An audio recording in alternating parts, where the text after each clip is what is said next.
Esto es Cosas de Sapiens. De las cavernas a las estrellas. Iniciamos el viaje.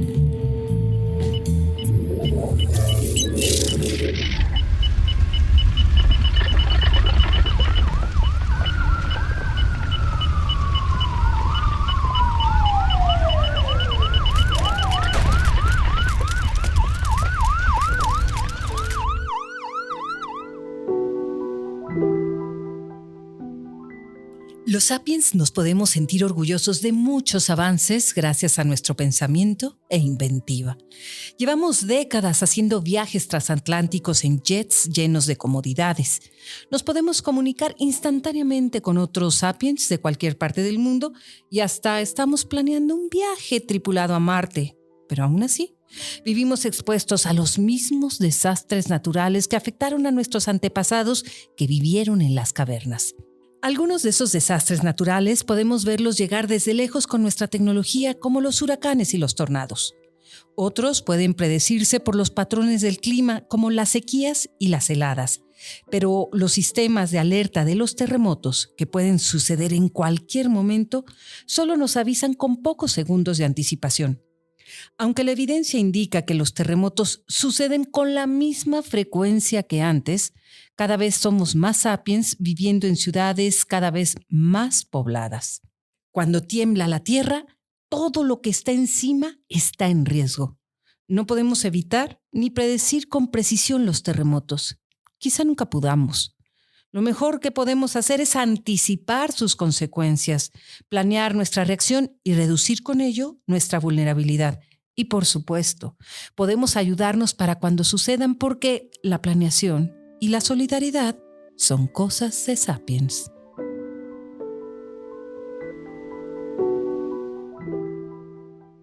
Hola, bienvenidos a Cosas de Sapiens. Yo soy Víctor González Quintanilla y esta semana está aquí conmigo Maritza Gómez. Hola a todo el mundo. Sergio Velasco. ¿Qué tal, Víctor? Un saludo. Buen día a todos. Y también tendremos más adelante a un especialista que nos va a ayudar a platicar del tema de hoy, que es, vamos a hablar de los terremotos, en general de los desastres naturales y de nuestra capacidad o indefensión ante ellos. Porque pareciera mentira que estamos en un tiempo en el que podemos hacer viajes transatlánticos, mensajería instantánea. Estamos planeando viajes a Marte. Ir a poner telescopios al espacio. Inteligencia artificial que te hace la tarea. Y todavía somos vulnerables ante los mismos desastres que podían afectar a nuestros antepasados. Desastres como el lamentable suceso de hace unas semanas entre Turquía y Siria, un terremoto de 7.8 grados de magnitud. Ahorita nos platicará el especialista Luis Valdivia, que nos va a ayudar a entenderlo mejor, pero que fue particularmente fatal. La cuenta fatal ha sido altísima. 41,000 víctimas, 35,000 son de Turquía, el resto son personas que han perdido la vida en esta República Árabe de Siria. Y bueno, pues los mexicanos no somos ajenos a este tipo de tragedias, de desgracias, lamentablemente, como muchos países que lo son, particularmente los que están cerca del Pacífico. Ya nos platicará el doctor Valdivia en unos minutos más, pero bueno, hoy vamos a hacer hincapié en esta situación. Año con año estamos viendo cómo este tipo de desastres se presentan, pero como dices, Víctor, seguimos en la indefensión. Sí, y bueno, antes de que entremos a platicar de los asuntos técnicos, digamos, para poder comprender acerca de estos desastres naturales, ¿qué podemos hacer con respecto a ellos? ¿Se pueden predecir? ¿Se pueden evitar? ¿Cómo los enfrentamos? ¿Qué esperamos hacia el futuro? ¿Qué haríamos si pasara algo aquí? Antes de eso vamos dando un pasito atrás, porque nos gusta en Cosas de Sapiens tratar de entrar un poco a la profundidad de cada uno de los temas que abordamos para aprender un poquito acerca de cómo los vemos. ¿Cómo hemos vivido en la historia de la humanidad los desastres naturales en general y los terremotos en particular? ¿Cómo creíamos que era, o qué creíamos que eran antes de que hubiera una explicación científica, por ejemplo? ¿Cuáles son algunos referentes? ¿Cuándo empezamos a registrarlos? Lo bueno es que tenemos aquí a una historiadora que nos ayudará, por ejemplo, a darnos esa idea. Y que también estuvo presente en muchos de ellos. Ya por la edad, yo creo que le tocó estar en algunos de ellos. No, sí, la visión precientífica, por ejemplo, de los terremotos, que yo creo que es interesante antes de entrar ya con el científico. Sí, tenemos la suerte hoy de que el conocimiento científico respecto a la Tierra ha avanzado muchísimo, pero ¿Cuáles eran las explicaciones precientíficas sobre los terremotos? Son unas como súper locas. De repente Aristóteles creía que la Tierra era hueca. Entonces él pensaba, o su teoría de los terremotos era que había vientos al interior de la Tierra que estaban causando terremotos. Ahora, en la cuenca del Mediterráneo al parecer es una región como particularmente propicia para los terremotos. Entonces ahí los griegos pensaban que Poseidón, que ya sabes era el dios... Lo hacían enojar. Ajá, el dios del mar, cuando lo hacían enojar, con su tridente le pegaba al suelo y causaba terremotos. Y entonces así como que habría que pensar que en los lugares en donde hay terremotos, que ya veremos que hay zonas de la Tierra que son particularmente propicias por esta teoría por las placas tectónicas, ahí se vincula con que había dioses de los terremotos, ¿no? Entonces pensemos en las islas polinesias donde había gente maorí. Ellos tenían este dios Ruaumoko, que era el dios de los terremotos y no solo de los terremotos, sino también de los volcanes. Entonces, para ellos, un volcán y su erupción estaba vinculado al terremoto, que, bueno, ahora creo que sabemos que no está tan loca esa teoría, ¿no? Que vinculaba esos dos fenómenos naturales. Pero sí, no fue como que, sino hasta mediados del siglo XX, hasta el siglo XX, que realmente empezamos a entender con los avances de la geofísica cómo funcionan los terremotos. Antes de eso, realmente no estábamos como muy en ceros con... La explicación de todas las culturas antiguas era que había dioses, había deidades, y cuando un desastre natural se registraba, se presentaba, se culpaba a los dioses. Los molestamos, los hicimos enojar, no estuvimos bien con ellos, y es por eso que se incendió este bosque, se incendió estas selvas, hubo esta inundación, hubo este terremoto. Era la explicación que nos dábamos antes los sapiens, ¿no, Víctor? Así, muchas veces es un castigo por algo que, pues, castigo, vamos a decir que por cualquier cosa que acabes de hacer antes del terremoto se consideraba. Vivimos siglos entonces sintiéndonos culpables. Sí, mucho tiempo. Qué interesante que esto de el dios maorí, del terremoto y de los volcanes relacionados, porque hoy sabemos que están relacionados.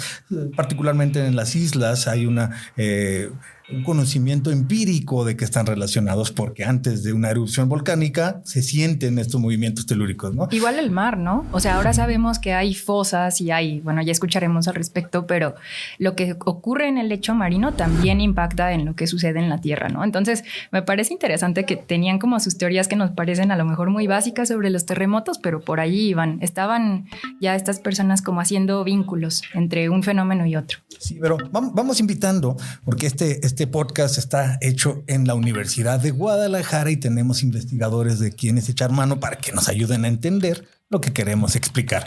Vamos a invitar a que nos acompañe, ya está aquí en la línea con nosotros, ya nos contactó el maestro Luis Valdivia, que es profesor del Departamento de Geografía y Ordenación Territorial del Centro Unitario de Ciencias Sociales y Humanidades de la Universidad de Guadalajara, quien es especialista en riesgos y especialmente en estos riesgos que son los terremotos. Luis, ¿estás por ahí?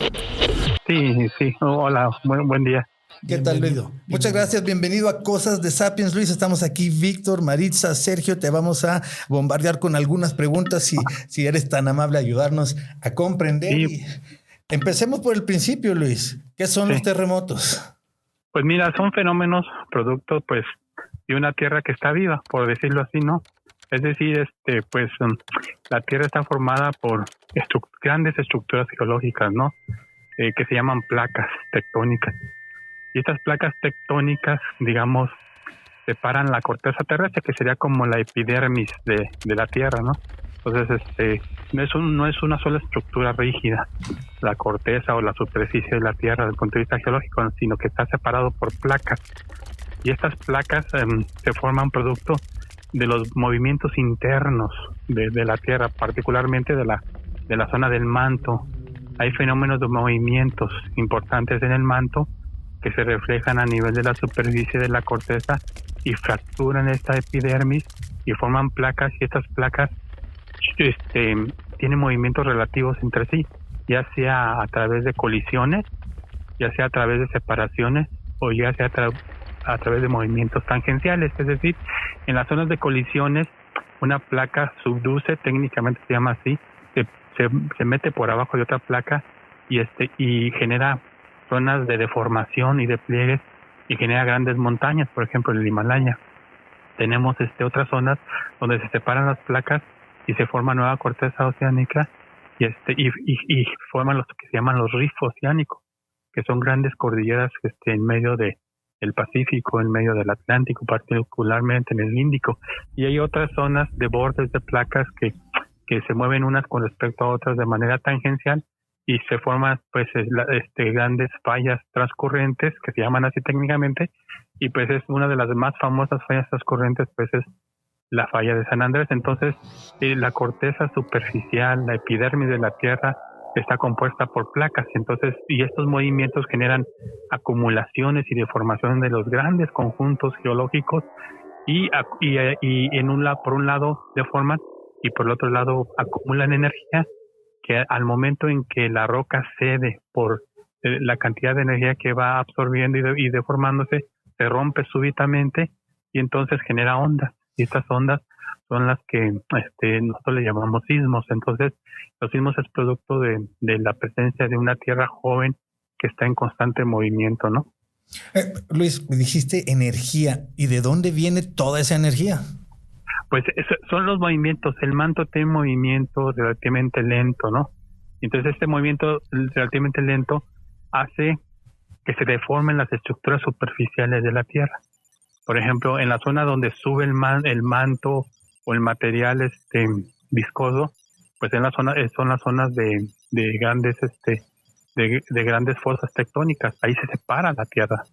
Pero sabemos que la Tierra no cambia su diámetro, su radio. Entonces debe haber otras zonas donde se sobreponga una estructura sobre otra y son las zonas de subducción. Entonces directamente viene la energía del movimiento de las estructuras internas de nuestro planeta. Luis, escuchándote ahorita lo que decías y previo a lo que decía también Maritza de lo que Aristóteles pensaba, me vino ahorita a la memoria a nuestra infancia que había unos chicles de bolita que antes estaban rellenos con un líquido, con un dulce y los niños los masticábamos y le dábamos ahí mucho sabor. Y dices tú, hay muchas placas o hay muchas pieles o hay muchas... podemos decir, lo decías tú ahorita, capas que son las que rodean el globo terráqueo, el mundo. Todas estas placas o todas estas pieles son sólidas. ¿Por qué sale líquido caliente? ¿Por qué sale lava? ¿Por qué sale todo tan caliente? Bueno, lo que pasa es que nosotros pensamos que a profundidad, ¿qué sucede con las condiciones físicas a profundidad? Pues cambia la temperatura, ¿verdad? Aumenta la temperatura y también cambia la presión. Entonces, al cambiar la presión, al cambiar la temperatura llega a un punto de fusión de los materiales, ¿no? A 500 kilómetros a profundidad, a 200, a 800, a 900 kilómetros. Hay un momento en que hay un juego entre presión y temperatura, entonces hace que se haya una fusión parcial de estos materiales sólidos y se generan zonas de concentración de material viscoso. Okay. Y estas zonas de concentración de material viscoso son las que se mueven hacia arriba y son las que generan lo que se llama el magma, y este magma al salir a la superficie es lo que nosotros lo denominamos como lava, pero es como consecuencia del juego entre las variables de presión y las variables de temperatura que se dan en el radio de más o menos de 4.000 o 5.000 kilómetros que tiene la Tierra, que va desde la corteza, pasa por el manto y llega al núcleo, ¿no? Entonces hay unas partes del manto superior y de la corteza baja donde hay fusiones parciales, ¿no?, de las rocas, y estas, digamos, son las que nosotros denominamos como magma, que es un material líquido a temperaturas muy altas que se mueven hacia arriba y salen a la superficie y son los que reflejan los fenómenos de carácter volcánico. Muy bien. Luis, ¿qué tal? Saluda a Maritza. Sí, buenos días. Estoy como muy interesada en traer la discusión de cómo impactan estos fenómenos naturales en lo social. Entonces, pienso en dos cosas. Lo primero es como lo realmente reciente que es nuestro conocimiento sobre el planeta, ¿no? Pensando que hasta a lo mejor principios del siglo XX, hasta la década de los 30, fue que surgió esta teoría de las placas tectónicas, y que no fue, si estoy en lo correcto, hasta con la Guerra Fría y el Año Geofísico Internacional que empezamos a realmente desarrollar tecnología que nos permitiera conocer nuestro planeta. Entonces, esa sería como una primera pregunta. ¿Cómo ha avanzado nuestro conocimiento sobre la Tierra? ¿Qué tan reciente es este conocimiento del que nos estás contando? Y lo segundo es, pensar cómo interactuamos los sapiens con estos fenómenos naturales. O sea, estos fenómenos ocurrirían con o sin nosotros, ¿no? Pero ¿en qué momento un fenómeno natural se convierte en una catástrofe? ¿Cómo nos impacta? Digamos, ¿para quién es la catástrofe? ¿Para la Tierra o para nosotros? Sí. Mira, de la primera pregunta, como bien lo mencionas, a partir del Año Geofísico Internacional, que fue en los 50, se empezó a entender mejor lo que sucedía en la Tierra desde el punto de vista geológico. Pero ya existió una persona muy importante en el ámbito de la geología que ya había planteado una teoría de que la Tierra se movía, ¿no? Que las estructuras, las cordilleras, los océanos se movían.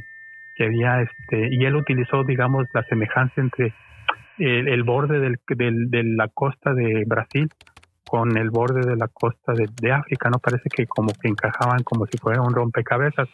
Entonces se llamó Wegener, que fue un alemán Alfred Wegener, a principios del siglo XX, donde propuso que se llamó la teoría de la deriva continental, no más que él no conocía las características a profundidad de la Tierra, ¿no? Porque pues todavía no había información a través de los sondeos, no había incluso aparatos que pudieran sondear lo que pasaba a profundidades, ¿no? Simplemente observábamos lo que pasaba a superficie. Entonces, ese fue un problema principal de por qué la teoría no tuvo consenso en los científicos y no fue validada como una teoría que explicara el origen del relieve terrestre, ¿no? Por esa falta de conocimiento que existía de qué está pasando, qué pasaba a profundidad. Y después de la Segunda Guerra Mundial, pues sobre todo Estados Unidos, Europa y Rusia empezaron a tratar de contar con información de la Tierra, ¿no?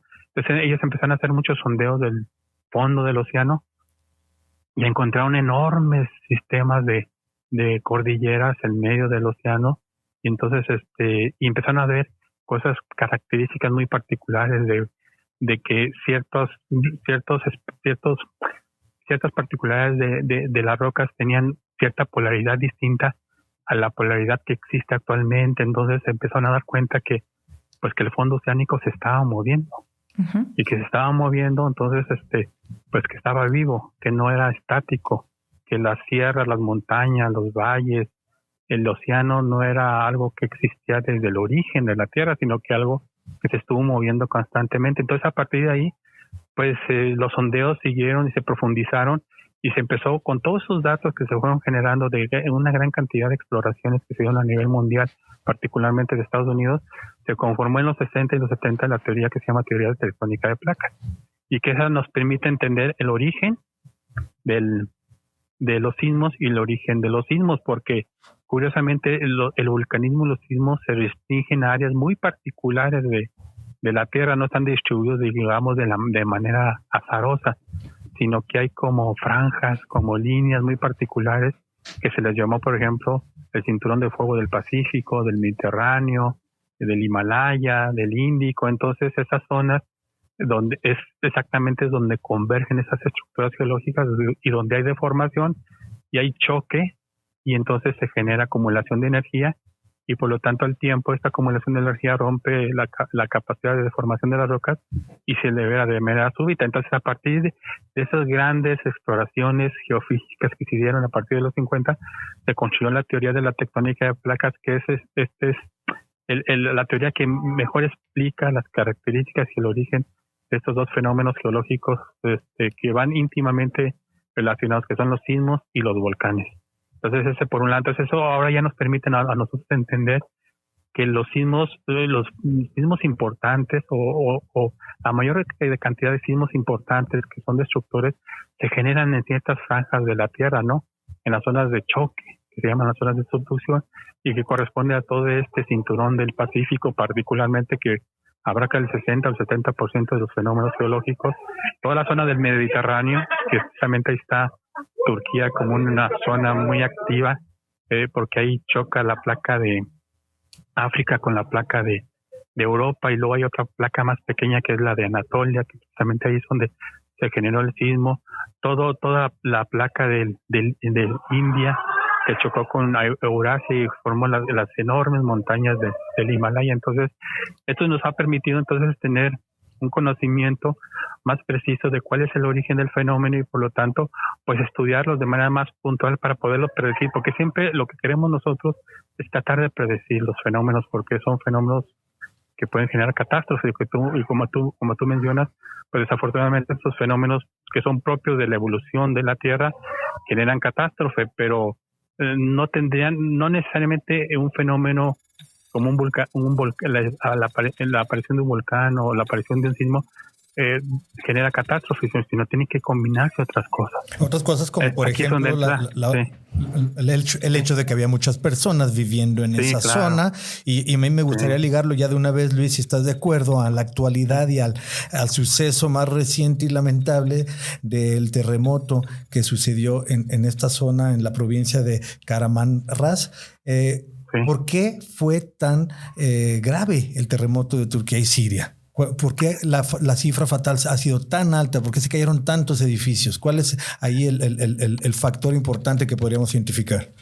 Mira, yo pienso que tenemos que desglosar las variables. Una primera variable es que es un sismo muy grande, eso sí, los sismos arriba de 6, de 7 son sismos muy importantes que generan o liberan mucha energía y que deforman las estructuras de la superficie, y por lo tanto también afectan las estructuras humanas. Entonces, un primer elemento que ayuda a explicar la catástrofe es la magnitud, pero no explica toda la catástrofe, sino es el primer como cimiento para construir el edificio, el entendimiento del fenómeno. Entonces es la magnitud del sismo, uno.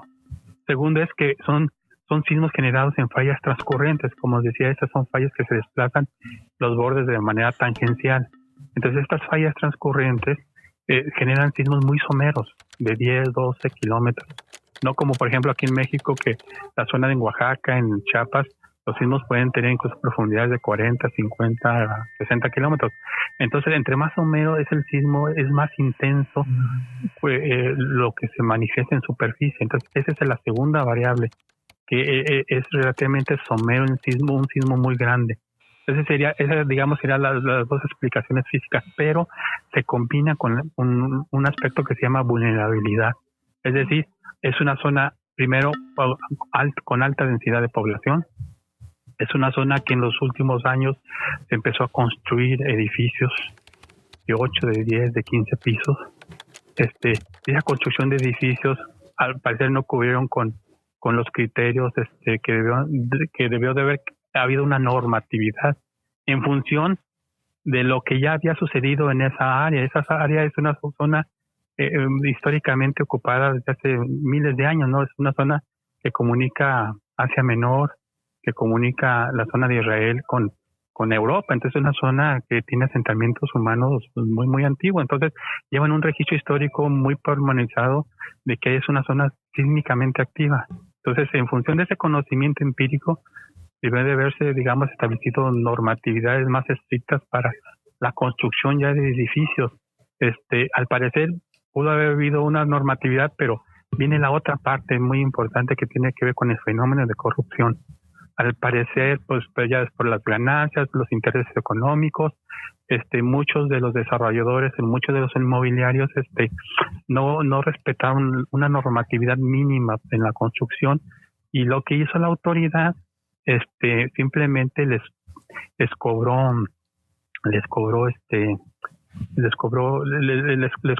un dinero para regularizar esos edificios. Entonces avalaron la corrupción y la falta de normatividad. Entonces ese es otro elemento que nos ayuda a explicar la catástrofe, y el último elemento que nos ayuda a explicar la catástrofe es que fue en la noche, cuando la gente estaba dormida. Okay. Hubo en el sueño profundo. Menos oportunidad de alejarse de los edificios, de salir corriendo a la calle. De poderse salirse, porque pues estaban en la hora más profunda del sueño. Entonces fue difícil despertarse. Cuando ya estaban despertando, pues ya los edificios, que eran muy débiles, se empezaron a caer. Entonces se ve que no había, y como último, como colorario para este enorme desastre de miles y miles de pérdidas de vida, es que no hay una política de protección civil.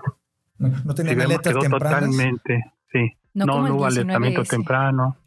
Sí, lo que pasa es que como esos sismos se generan casi in situ, haz de cuenta, tú ves la ciudad y la montaña al fondo, entonces es muy difícil establecer, digamos, sistemas de alertamiento temprano para sismos en esas condiciones porque el epicentro está a 2, 3, 5 kilómetros. Ver, entonces la diferencia, es muy difícil. Sí. La diferencia, por ejemplo, con la Ciudad de México es que generalmente son sismos que se generan en Oaxaca, en Guerrero, Chiapas, Guerrero, que están a 200, 300, 500 kilómetros.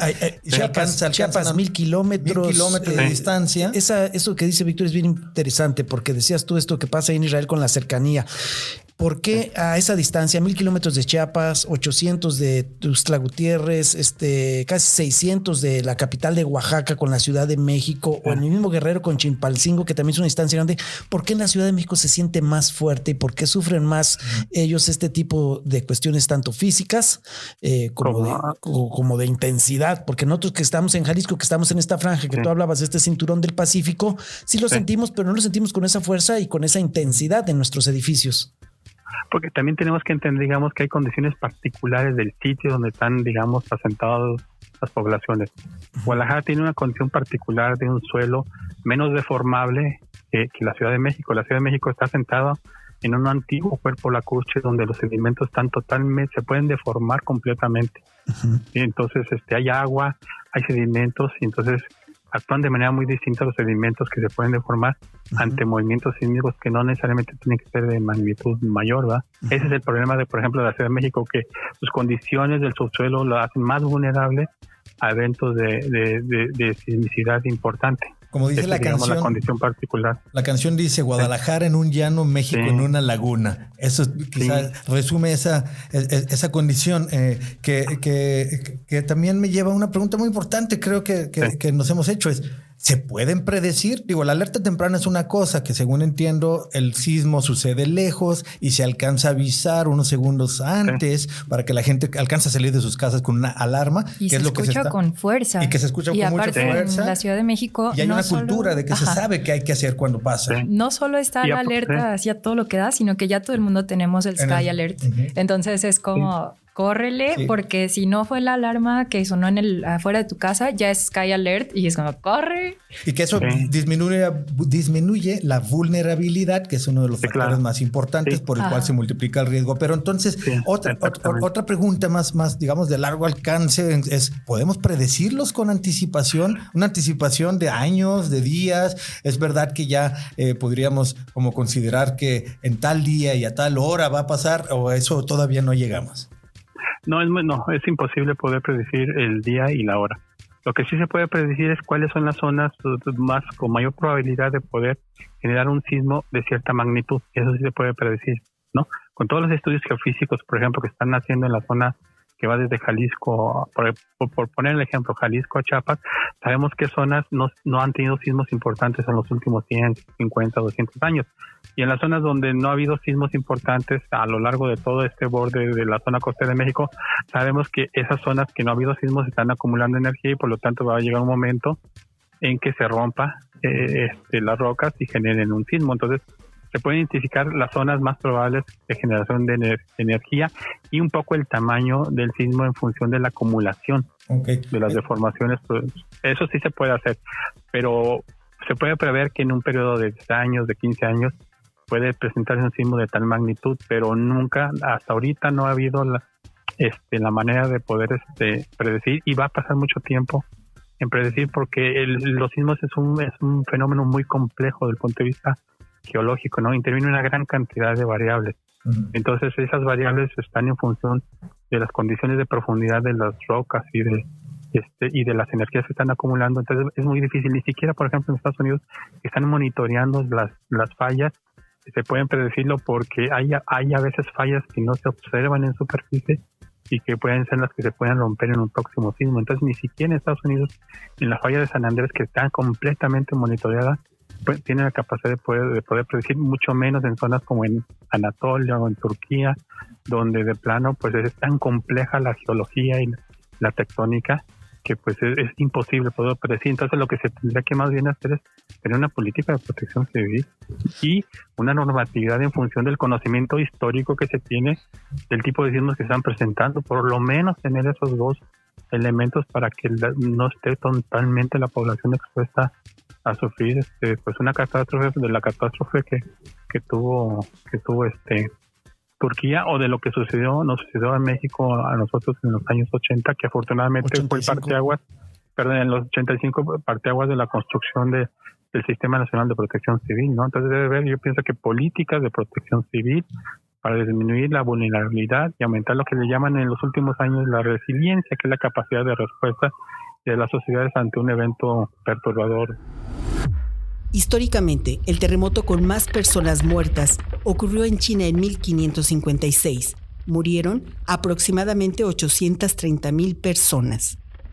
El terremoto más fuerte jamás registrado alcanzó una magnitud de 9.5 en la escala de Richter, el cual golpeó a la región de Valdivia, en la costa sur de Chile en mayo de 1960. Duró 10 largos minutos y destruyó ciudades completas, al grado de modificar la geografía de esa región. En México, uno de los terremotos más devastadores tuvo lugar el 19 de septiembre de 1985, con una magnitud de 8.1 grados en la escala de Richter. Aunque las cifras oficiales registraron 5,000 víctimas mortales, estimaciones extraoficiales arrojaron más de 10,000 decesos, cerca de 50,000 heridos y al menos 250,000 personas que quedaron sin hogar. Luis, en tu experiencia y hablando de esta perspectiva de la que hablaba Víctor al inicio del programa a futuro, se habla que en 3,000 años la ciudad de Los Ángeles va a pasar enfrente de San Francisco cuando se muevan las placas deslizándose, así como si estuviéramos de un lado del metro y del otro lado viéramos a los pasajeros que van en la dirección opuesta. Y hablamos también de la cultura de la protección civil y hablamos también de la investigación, de la capacidad que gobiernos como los Estados Unidos tienen para ir hacia adelante y ver lo que viene. En tu experiencia, ¿cómo podemos en México, que formamos parte de este cinturón del Pacífico y que hemos sido víctimas en muchas ocasiones de terremotos que han cobrado muchas vidas, qué debemos de hacer? ¿Cómo debemos organizarnos? ¿Qué debe hacer el Estado? ¿Qué deben de hacer las universidades? ¿Qué deben de hacer los centros de investigación para prevenir situaciones que tarde o temprano vamos a vivir, que tarde o temprano la naturaleza no nos va a pedir permiso para reacomodarse, para volver a expulsar líquidos, para volver a comer territorio? No sé, ¿qué es lo que propones? ¿Cómo ves tú las cosas? Pues mira, yo pienso que hay muchas tareas muy importantes que se tienen que desarrollar tanto en el ámbito universitario, con el ámbito del gobierno, y que tienen que ver con que en las universidades tenemos que reforzar el conocimiento técnico sobre el entendimiento del territorio, ¿no? O sea, tenemos que por lo menos saber qué ha pasado en el territorio, porque por ejemplo en Jalisco no se tiene información de lo que nos ha sucedido en los últimos 100 años, no digamos en los últimos 300, 500 años, ¿no? ¿No se tiene porque no la hemos investigado o porque no nos la quieren dar? Pues porque, ¿cómo te diré? Había una especie como de indolencia, de no entender que lo que sucede ahora es producto de lo que ha sucedido en el pasado, ¿no? Por ejemplo, en China, en Japón tienen 3,000 años de observación de los eventos. Por ejemplo, en Japón tienen detalladamente observaciones de 400 años de eventos de tsunami, ¿no? Y aquí en México ni siquiera habíamos documentado un evento de tsunami tan importante como el 3 de junio de 1932.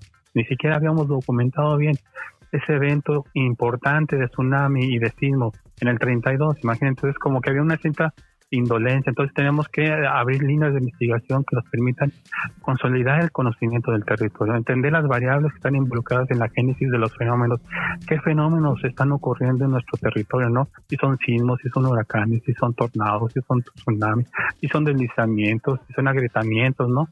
Y sobre todo particularmente en México y en Jalisco, donde tenemos una gran cantidad de fenómenos peligrosos y tenemos infraestructura vulnerable y tenemos mucha población asentada, por ejemplo, en áreas peligrosas como Ciudad Guzmán, como Ayula, como Pocotepec, lo como que pasó en Tezistán cuando se abrió la tierra y algunas personas cayeron en la grieta. Sí, la misma zona de Guadalajara con el tema, por ejemplo, de inundaciones, de agrietamiento, de hundimientos, porque también hay un factor adicional que tiene que ver con no nomás los fenómenos naturales están originados por las propias, digamos, comportamientos de la naturaleza, sino nosotros estamos induciendo también el incremento de los fenómenos a través del mal uso de los recursos. Por ejemplo, los aludes, debido al cambio de uso del suelo. El ejemplo es hace algunos años en San Gabriel. La extracción del agua de los acuíferos está incrementando los agrietamientos en Ciudad Guzmán, en Sayula, en Zacualco, en San Marcos, en Ameca. La deforestación está incrementando la inestabilidad de las laderas, ¿no? Cambios en las condiciones naturales de los cauces, por ejemplo, en la zona metropolitana está incrementando las inundaciones. La gente más vulnerable, más pobre, con menos recursos, está sentándose en zonas más peligrosas, por ejemplo, en el área de Tlajomulco. Entonces estamos nosotros construyendo un modelo de una ciudad de riesgo debido, digamos, a la incapacidad que tiene el gobierno de poder establecer directrices de ordenamiento territorial, ¿no? Porque entonces están dominados los intereses, digamos, privados, ¿no? La parte de Guadalajara, la parte inmobiliaria, ¿no? Vamos a ver de los 64 edificios que ahora se construyen en zona metropolitana de Guadalajara, cómo se comportan en los próximos 10 o 15 años con respecto a los terremotos. Sí, ya nos explicabas que una de los factores importantes del lado de la vulnerabilidad, pues son las normativas que se respeten y que no, y que la corrupción puede evitar que eso suceda, por decirlo suavecito. Si entiendo bien, Luis, y ya para llegar al cierre de este tema, los terremotos no los podemos evitar. Predecirlos es algo que no tiene mucha precisión, aunque tiene un grado de probabilidad tanto geográfica como de temporal que puede ayudar mucho, pero no podemos decir cuándo y a qué horas. Entonces, si no los podemos predecir, no los podemos detener, no podemos saber cuándo van a suceder, el lado de la ecuación que sí podemos influir es del lado de la vulnerabilidad. No del riesgo, sino de la vulnerabilidad. Eso significa estar mejor preparados, construir mejores edificios, cumplir las reglas que ponemos y hacer mejor ciencia. ¿Te parecería que eso es más o menos un resumen en cuanto a lo que podemos hacer con respecto a ellos, o qué más agregarías? Sí, completamente de acuerdo. O sea, mejor ciencia y sobre todo que el gobierno tenga una política de control del crecimiento urbano y que no haya tanta población tan pobre y en zonas marginales que aumente su vulnerabilidad, ¿no? También es muy importante, tiene que ver con la justicia social. Sí, esa es algo terrible, que en muchas zonas muy alto riesgo se asientan irregularmente personas y no se les provee de la información ni tienen opción para evitar el riesgo. Así que si los edificios nuevos tienen riesgo, ahora imagínate aquellos lugares en donde no hay ninguna normativa. Pues el riesgo siempre existirá. Según entiendo, terremotos siempre ha habido y habrá. Ayúdanos ya nomás para finalizar, Luis, a entender si esta pregunta que flota por ahí entre el argot, a ver si es cierto o no. ¿Están sucediendo más terremotos últimamente y por qué no? Sí, no, porque es un fenómeno propio natural de la evolución de la Tierra, ¿no? Lo que pasa es que ahora los sentimos más porque hay más población, hay más gente asentada en zonas más diversas, hay mejor conocimiento y en algunos lugares hay más instrumentos que permiten tener un monitoreo más detallado. Entonces, básicamente tiene que ver con que hay más presencia humana en el mundo, en cualquier región. Y por lo tanto se están sintiendo y por lo tanto se están percibiendo y se están registrando. Pues hace 300 años, por ejemplo, en la zona costera de Jalisco no había nadie, ¿no? Y los tsunamis que aparecían, que tenían irrupción, pues casi nadie los registraba, ¿no? Entonces, más bien, básicamente porque hay más población y hay más personas que están registrándolos y están documentándolos, ¿no? Entonces, por eso sentimos que hay más sismos, pero en realidad es el mismo comportamiento de la Tierra desde hace algunos cientos de miles, por no decir algunos millones, porque en geología la unidad de medida del tiempo es el millón de años, ¿verdad? Uh-huh.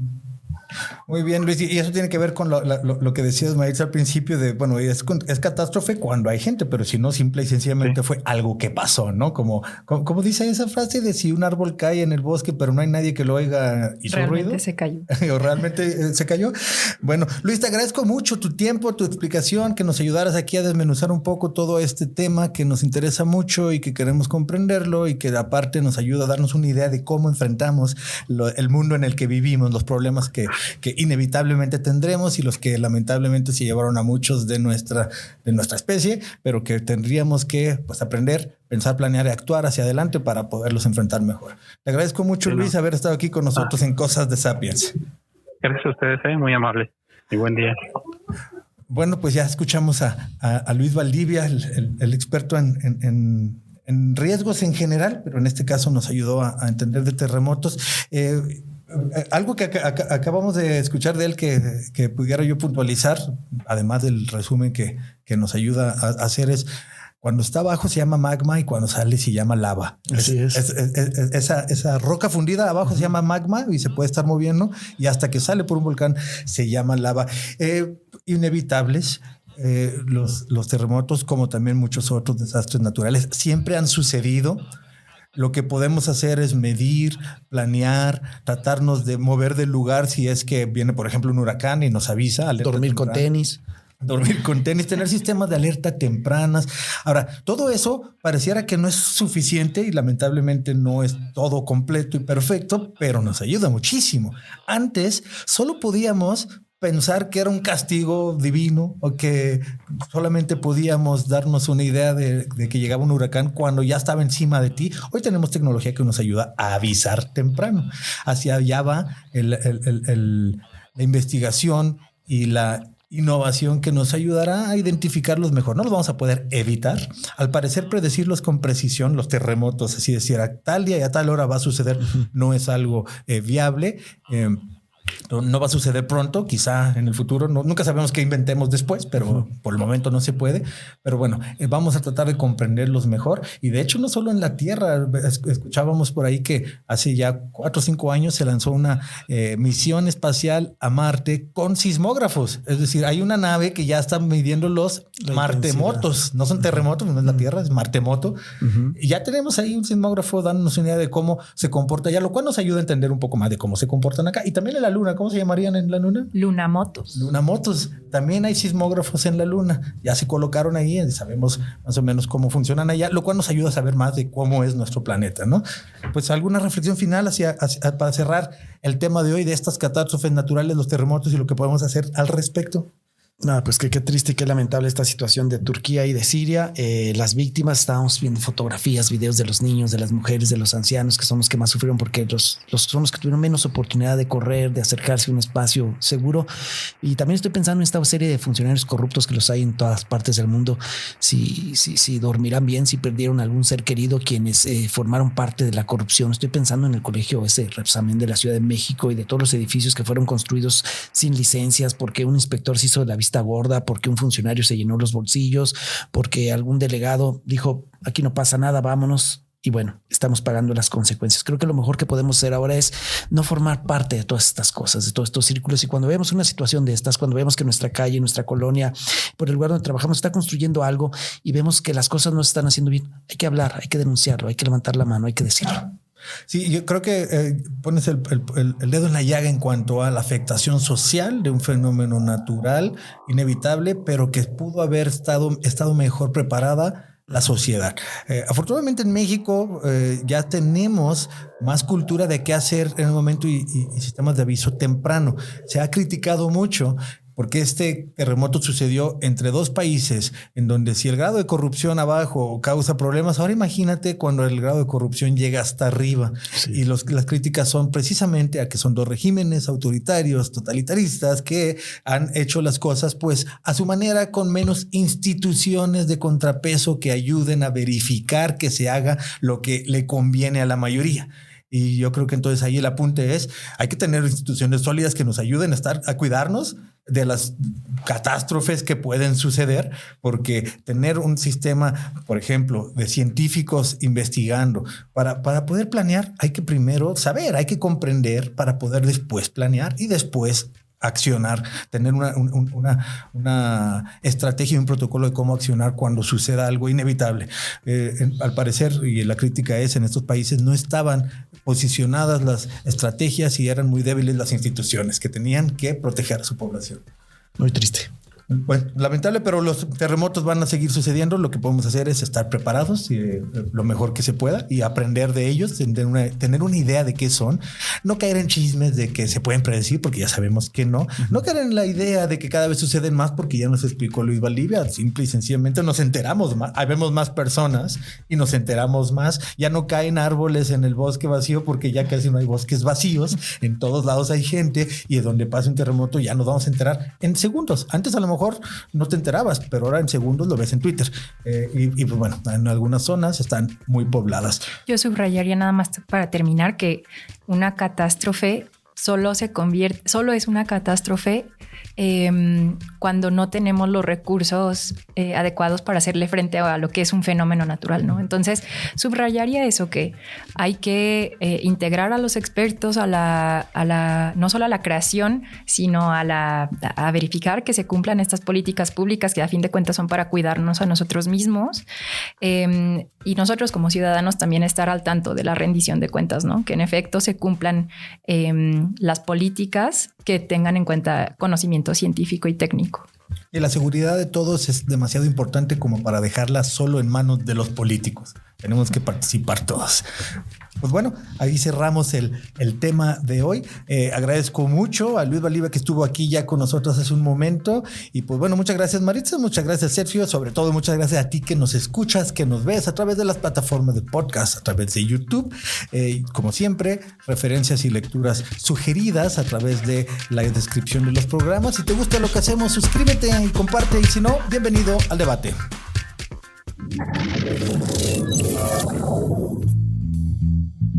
Terminamos. Te esperamos en el próximo viaje. Cosas de Sapiens es producido por el Centro Universitario de los Altos de la Universidad de Guadalajara.